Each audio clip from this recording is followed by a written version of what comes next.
मैं डॉक्टर अंकुर, एक joint replacement और आर्थ्रोस्कोपिक सर्जन। आज मैं बताऊंगा टोटल हिप रिप्लेसमेंट के बारे में। टोटल हिप रिप्लेसमेंट तब किया जाता है जब किसी के कूल्हे यानी हिप जॉइंट घिस के खराब हो जाते हैं। लेकिन जैसे घुटने उम्र के साथ खराब होते हैं, अधिकतर हिप जॉइंट किसी न किसी बीमारी या तकलीफ की वजह से खराब होते हैं। इसलिए जिन लोग का हम कूल्हा बदलते हैं वो हम उम्र घुटने बदलने वालों से थोड़े से उम्र में कम होते हैं। यहाँ तक कि हमने 20 साल के लड़कों का हिप बदला हुआ है क्योंकि उनको सिकलिंग थी। तो क्या क्या कारण है जिससे हिप जॉइंट खराब होता है? हिप जॉइंट कम उम्र में खराब होने का सबसे कॉमन कारण है सिकलिंग हिंदुस्तान में। दूसरा, एवास्कुलर नेक्रोसिस। एवास्कुलर नेक्रोसिस क्या चीज है?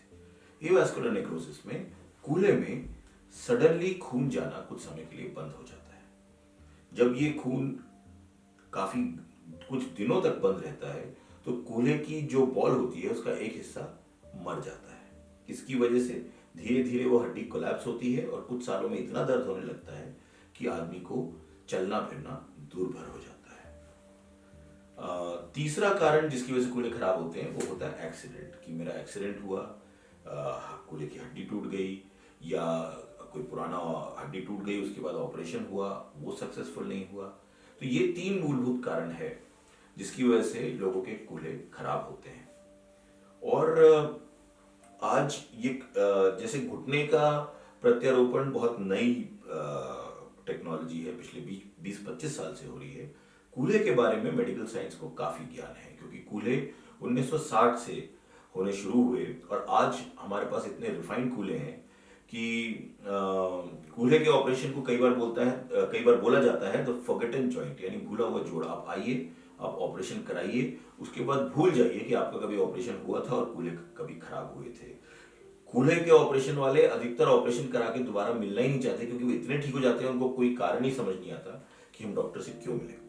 और आजकल इम्प्लांट बायोलॉजी यानी इम्प्लांट इतने एडवांस आ गए हैं कि ऑपरेशन कराने के बाद लोगों को महसूस ही नहीं होता कि उनके पैर की कभी कोई सर्जरी हुई थी। अब हिप जॉइंट या कूल्हे जो आर्टिफिशियल लगाए जाते हैं, बेसिकली 2 तरीके आते हैं, एक सीमेंटेड, एक अनसीमेंटेड।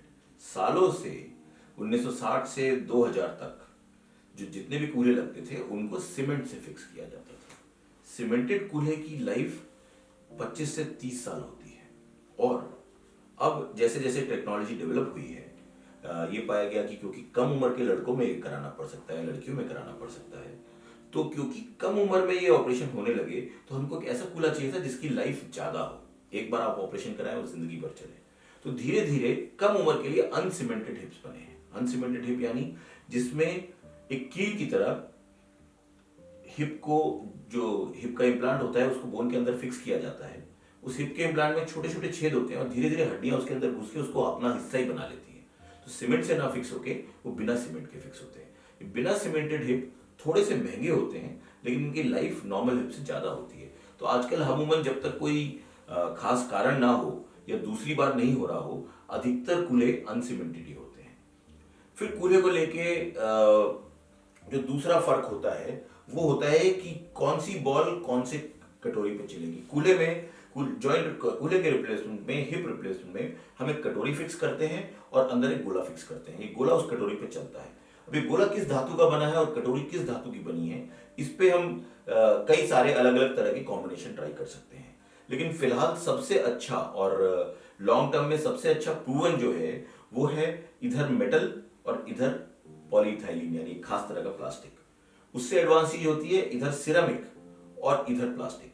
सिरेमिक और प्लास्टिक इस समय सबसे अच्छी बेयरिंग सरफेस मानी जाती है और इसकी लाइफ सबसे ज्यादा है। कई और चीजें होती हैं मेटल और मेटल, ये ट्राई किया गया, कई बार ट्राई किया गया इस उम्मीद से कि ये बहुत अच्छा काम करेगा, लेकिन मेटल और मेटल उतना सक्सेसफुल नहीं हुआ।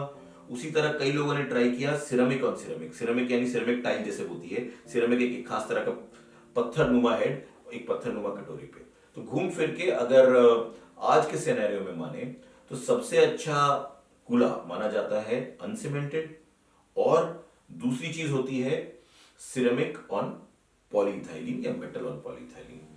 कुछ नए कूल्हे भी मार्केट में अभी आए हैं, लेकिन क्योंकि वो पिछले 1-2 साल से आए हैं जिसमें बॉल के अंदर बॉल और उसके अंदर एक और बॉल होती है। इससे इससे माना जाता है कि रेंज ऑफ मोशन यानी कूल्हे की लाइफ भी बढ़ेगी और कूल्हा कितना मुड़ता है, कितना ज्यादा एंगल तक जा सकता है, वो भी बढ़ा हुआ है।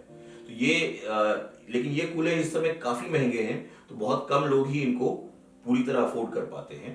और इसको छोड़कर कूल्हे के ऑपरेशन बहुत ही सक्सेसफुल हैं और हमारे पास हर महीने कई लोग आते हैं जिनको इसकी जरूरत होती है। अब अगर आप कोई पेशेंट है तो आपको कैसे पता लगे, क्या शुरुआती सिम्टम है जिससे आप समझ पाए कि मेरे कूल्हे में कोई प्रॉब्लम हो रही है। कूल्हा यानी हिप जॉइंट। सबसे जरूरी चीज ये है कि आप ये समझें, पब्लिक ये समझे कि हिप जॉइंट जो हम आम भाषा में समझते हैं कि हिप जॉइंट पीछे की तरफ होता है, हिप जॉइंट पीछे की तरफ नहीं होता। हिप जॉइंट का पेन आगे की तरफ होता है।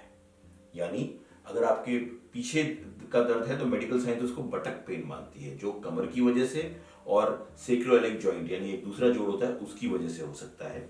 लेकिन जो कूल्हे या हिप जॉइंट का पेन होता है वो पैर के आगे की तरफ होता है, जहां पे जांग पेट से मिलती है उसमें जो आगे की तरफ होती है। अगर वहां पे आपको बार बार दर्द हो रहा है तो निश्चित आपको जरूरी है कि आपको अपने एक डॉक्टर से मिलना चाहिए, एक एक्सरे या जरूरत हो तो एमआरआई करा के उसको डायग्नोज कराना चाहिए, स्पेशली अगर ये दर्द 2 से 3 हफ्ते हो चुके हों और उससे ज्यादा चल रहे हों।